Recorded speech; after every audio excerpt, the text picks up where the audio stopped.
Hey everybody, how you doing? This is about to be a really fun video. You probably saw in the thumbnail and the title. In this video, we are comparing these two babies right here. One of them is quite a bit bigger than the other, huh? But these are both straight wall cartridges. They got a straight wall.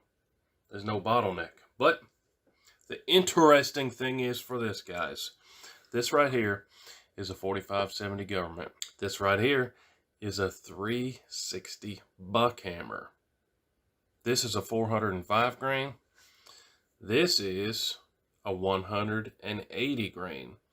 Super quick history lesson. 4570 government, 360 Buckhammer. 4570 typically runs a bullet grain weight of 300 to 405. 405 is kind of the sweet spot for a lot of loadings. This is actually a 405 grain Remington core locked. I'll show you the boxes of both of these here in a second. The 4570 government was first established shortly after the Civil War. If you don't know your history, this was established in the early 1870s. Yes, 1870s. This baby right here is brand new. The 360 Buckhammer was just announced at SHOT Show January of 2023. So there's 150 years between these guys. That's pretty impressive that the 4570 has still stayed around that many years. But 4570, it is a 45 caliber.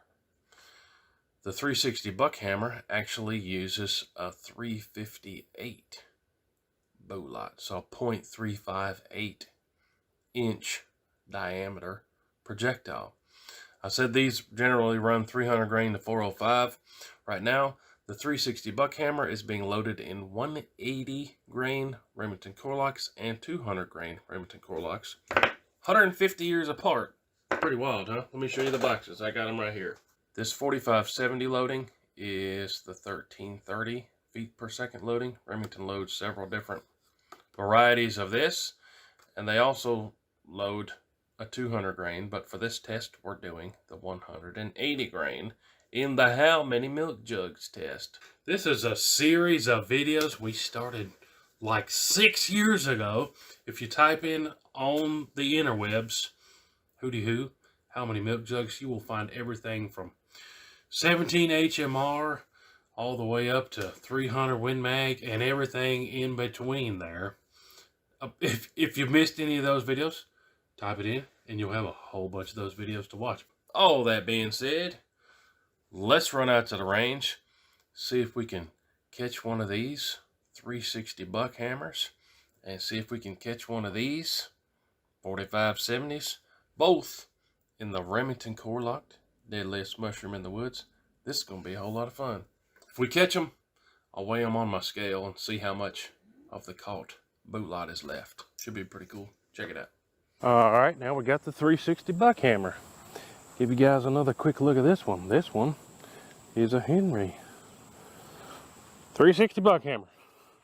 No idea what's going to happen. Ooh, feel like a cowboy today. Try to do us real proud here.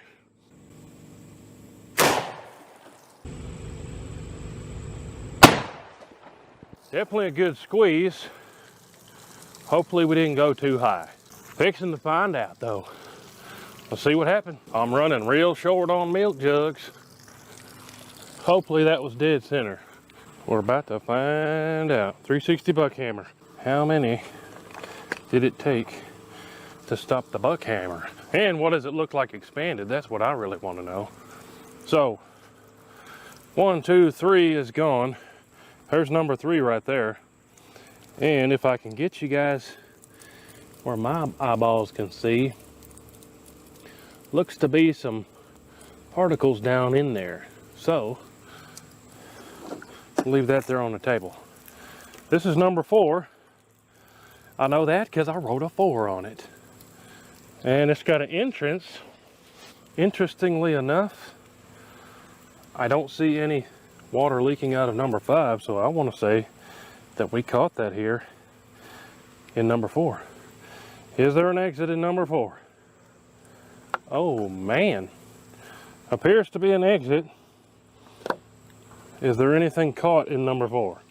Doesn't look like it.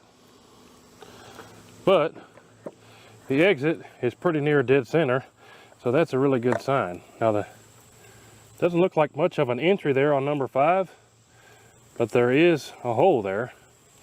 Is there an exit? No.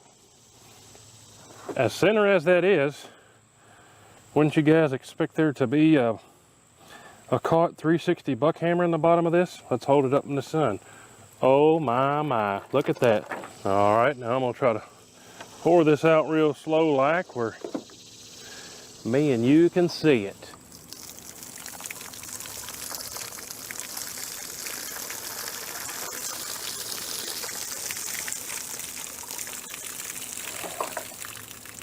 And there we go. That, my friends, is a 180 grain 360 Buckhammer. All right, 4570. This is the Marlin 1895. I got a LPVO on there. Some people love it, some people hate it. It's helped me catch a deer in the past. I kind of like it. But 4570. Everybody cross your fingers on this one. If this comes out the side, I don't know if I have enough milk jugs to do a attempt number 2. So I'll do my absolute best here.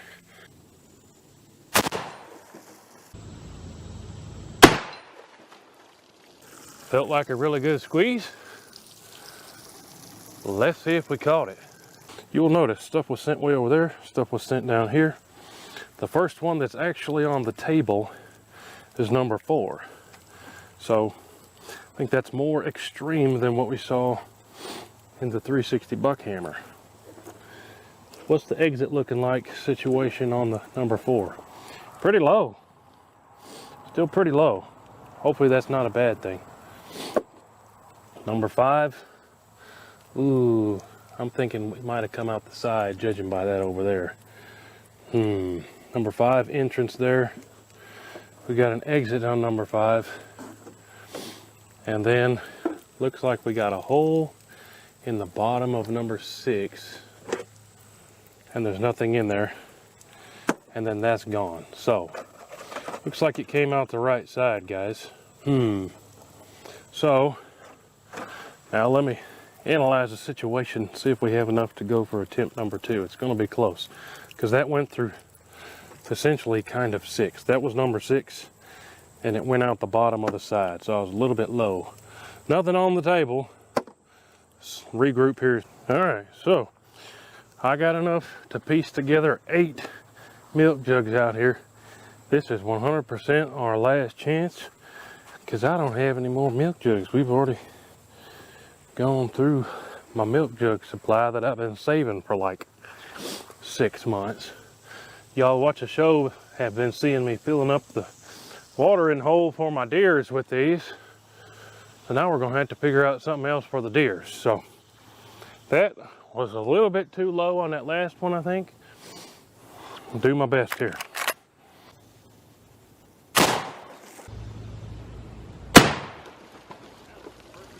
That was a perfect squeeze. I can see it, we hit dead center on number 6. So man, I think we did good here. Assuming it didn't go through all 8. Which, judging at the fact that the level of water is coming out of number 8, hopefully it didn't go out the back. But we're about to find out. And I'm sitting here looking at it. Looks like there's a hole out the back of number 8. So let's take a closer look anyways. All right, so remember, we had 8 in a row down the center. There's number 6. Perfect down the center, still going through the bottom of those jugs. Nothing in the bottom of that. There's number 7. Perfect center entry right through the bottom where we wanted it, going through the most water. Got to exit out the perfect center of the back. Nothing in that thing. Now the question is, number 8. There's a hole there. And there's a pretty big hole out the back, so probably not anything in here. And nope. Yikes. So apparently we're gonna have to revisit this again with those core locks, 405 grain, because I just went through 8 milk jugs. The 360 Buckhammer, I'll show you that expanded, and we're going to measure that. I'll show you that expanded again, and then we're going to measure that on the scale. But hey, the final answer for this video before I go weigh that 360 Buckhammer is 4570 went through 8+ milk jugs, probably 9 or 10, probably 9. We just probably needed one more to catch it. And the 360 Buckhammer, 5 milk jugs. But that's all the milk jugs I got. And let's go weigh that 360 Buckhammer just so we know. All right, so the 360 Buckhammer we did catch.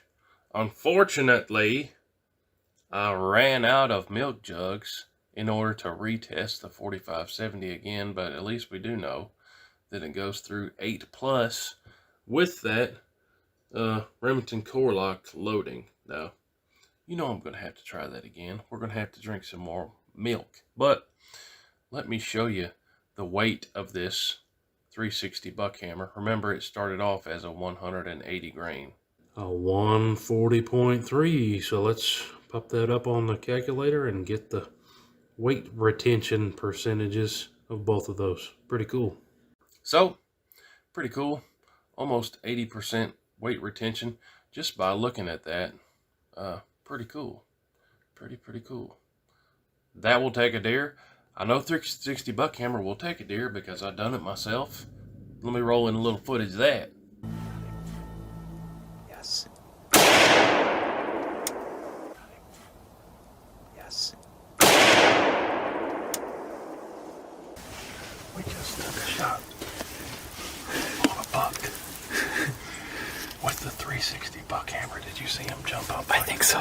Yeah. That dude stood up on his hind legs.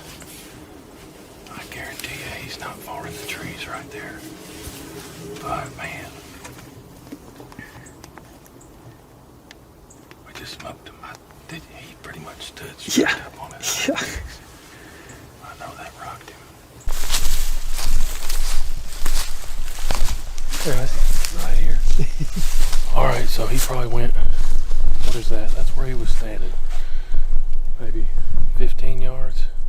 Plan to take some more deer with this upcoming deer season. So make sure you're subscribed. Stay tuned for that if that's something you want to see. But hey, appreciate you guys watching. Put down in the comments down below, which one are you taking out catching deers this year? 4570, 360 Buckhammer. So 360 Buckhammer, considerably less recoil. I would not hand my 4570 to my wife and say, go catch a deer. But I completely would be comfortable with her taking this out to catch a deer, the 360 Buckhammer.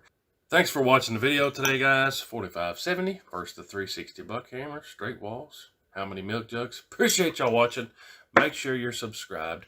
Don't forget to go over to WHOTEEWHO.com and make sure that you've signed up for the newsletter. We got a bunch of stuff coming out on that all the time. Appreciate y'all. We'll see you on the next one. WHOTEEWHO.